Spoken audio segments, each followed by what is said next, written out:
My name is Ejfa Kazanjian, and I'm the Executive Director of URI, the United Religions Initiative. And right now, I'm a little bit south of San Francisco, and where our global office is, and surrounded by fires. Fires in the north, fires in the south and east of us, and only the ocean on the west giving some relief. And as we've seen in so many parts of the world, the increase in fires due to climate change is devastating. And so I feel as we gather today, and I hear with the Temple of Understanding, that this importance of climate change and climate justice is so urgent, urgent in my community right now and urgent in communities around the world. My spirituality is formed in part from the cultural and religious roots of my childhood, really. And that included a range of Christian traditions, Armenian Orthodox and Anglican and Methodist and Quaker. I'm a grandchild of the Armenian genocide and also a grandchild of the American civil rights movement. And you know, those two experiences really shaped me and ground me in the ongoing struggle all over the world for equality and justice and peace. And one of the things I learned from my family, I remember sitting around my grandparents' dinner table with people from all over the world, from all traditions and cultures and religions, was that I'm one, just one, among many, one among many of the extraordinary, diverse peoples of the planet, and that being one among many is a beautiful thing, an extraordinary thing. And this instilled in me a sense of curiosity and of wonder about people different from myself and traditions other than my own, and also about the natural world in which we live, the trees and oceans and animal siblings. And throughout my life, even as a child, I struggled with some of the teachings of my own Christian religion and other traditions about human beings having dominion over the earth and dominion over all living beings. It just never made sense to me. And my experience was and is that all creation is interconnected, of one piece, and that separation between people of different cultures and beliefs and between people and the natural world is an illusion created by certain human beings to set themselves apart and dominate, enslave, or abuse others and the planet herself. So later in life, I learned from in the First Nations people of the world that the indigenous wisdom that also was spoken by the mystics of all religious and spiritual traditions, that the experience of the oneness of humanity and the wholeness of life is an ancient truth. It's been around for as long as people have been dreaming this world and experiencing this world. And it's in that way that I really believe that has to inform how we relate to one another, our spirituality, the way in which we understand our faith, our relationship to each other, and the relationship to Mother Earth, and that we are one, that we are different and unique in our perspectives, and yet we're part of a whole living system. So that sense of wholeness, that sense of belonging to a living system has shaped my understanding of my own faith, shaped my ways of engaging with others, and informs how I go about my work.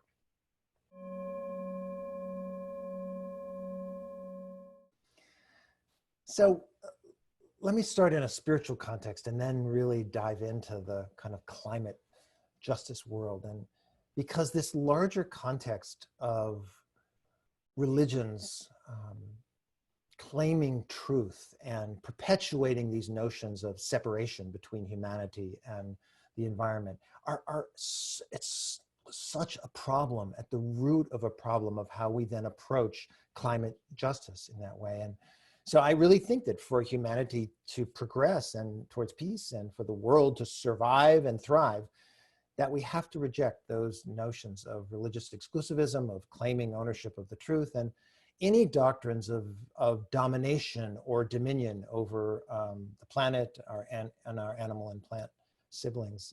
So that's first and foremost for me. And there are many movements like the Temple of Understanding and URI and Religions for Peace and the Parliament of the World's Religions and Unity Earth and Unify and Global Days of Unity, who are bringing this notion of interconnectedness among all people, about all life, and about all beliefs. And so changing our belief systems to see diversity of species, diversity of humanity as a resource to peace and a thriving world is crucial.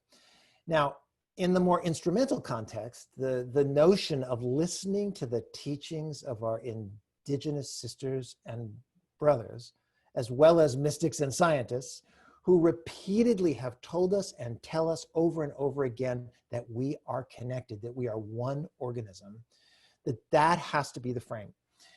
Otherwise, we get stuck in this world of competing over resources and the illusion that resources are limited and that our job is to find ways to grab them for our people, whoever they may be, rather than understand ourselves as in a symbiotic relationship with each other and with the planet. So those sort of holistic models of that get rid of the us versus them mentality, which is killing humanity and killing our planet, and seeing the deep connections, understanding the deep connections is crucial. And one of the things that has to go, I think, in that is the death of patriarchal systems that continue to divide and dominate. And so those systems that have arisen in this scarcity model of controlling and dominating the earth, gaining resources for a few, has to die away, is dying away, even though what we see today is the sort of last gasp, I think, of those old systems trying to hang on. I think that they are passing away. Now, whether we can survive the last days of that as a planet and as species on this planet is still a question. But I think those strategies that take on the larger context and then offer very specific actions, which I'll get into in a moment, around climate justice, that's crucial.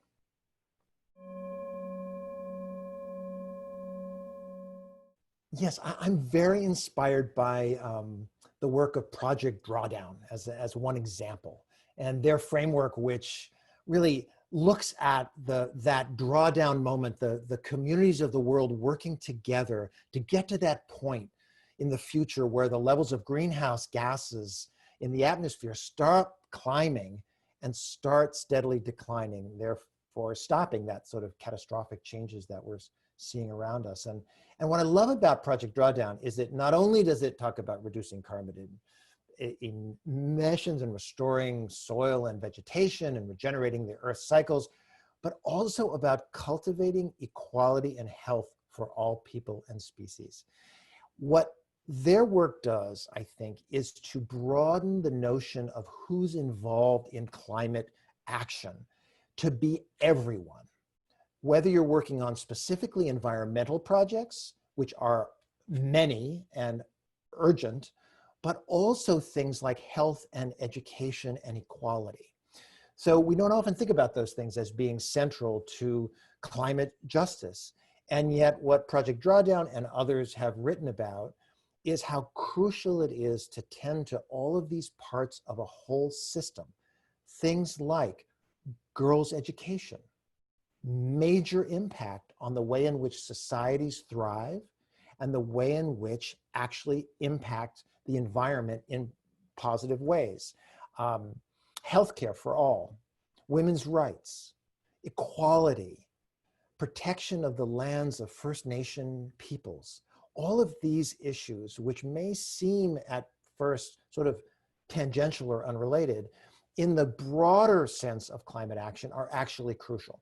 So I'm really drawn to how that work is awakening people to the fact that the climate movement is about the whole system, the whole organism of the world. And if there is illness in one part of that organism, whether it's racial injustice here, or whether it's prejudice against groups somewhere else, or extreme poverty in another place, those are as important as anything in terms of really broadening the climate action movement to see it as one people working for justice together. So that's big for us. URI is spending the next few years doing learning exchanges across our community.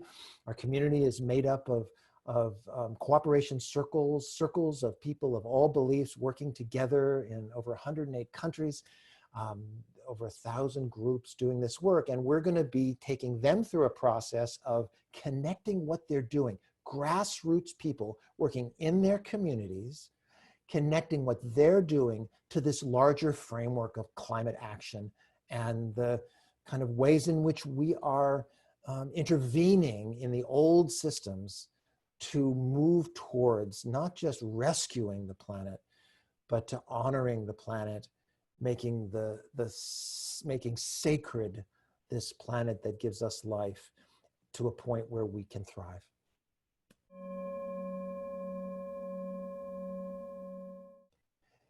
May we discover the truth that all is connected, that separation is illusion, that there is no me without you, that this tree, this flower, and this running river, and all manner of living creatures on this planet are our sisters and our brothers, one people, one planet, now as it ever was and ever will be. My name is Ejfa Kazanjian, and I'm the Executive Director of URI, the United Religions Initiative. And I bring you greetings from the United Religions Initiative family from all over the world, communities of people of all beliefs working together to understand each other better and to deepen their understanding of the world and to make change in their communities.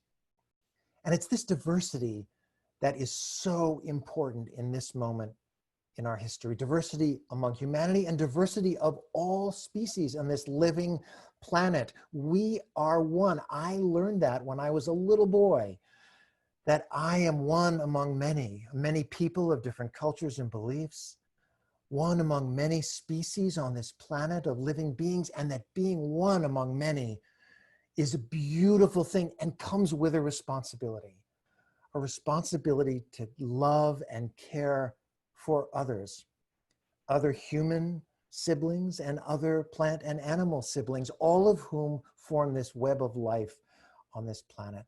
So at this moment in our history, coming together as one people, as one planet, to reawaken in us the connection between us, to dispel the illusion that we're separate from each other, separate from that tree or that animal or that other person of a different belief. In fact, we are connected and we're one.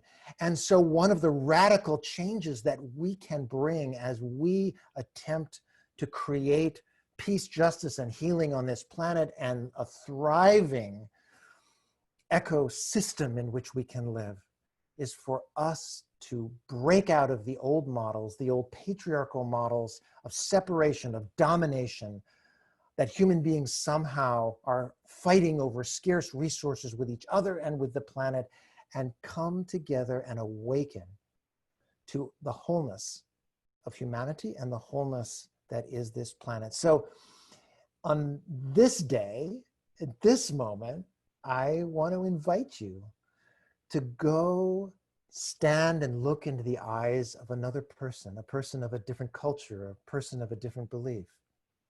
Look in their face and see the reflection of a great divine force that is in them as in you, and go outside, stand on the earth, look at that tree, that bird, and see in that life force, that other being, that same essence.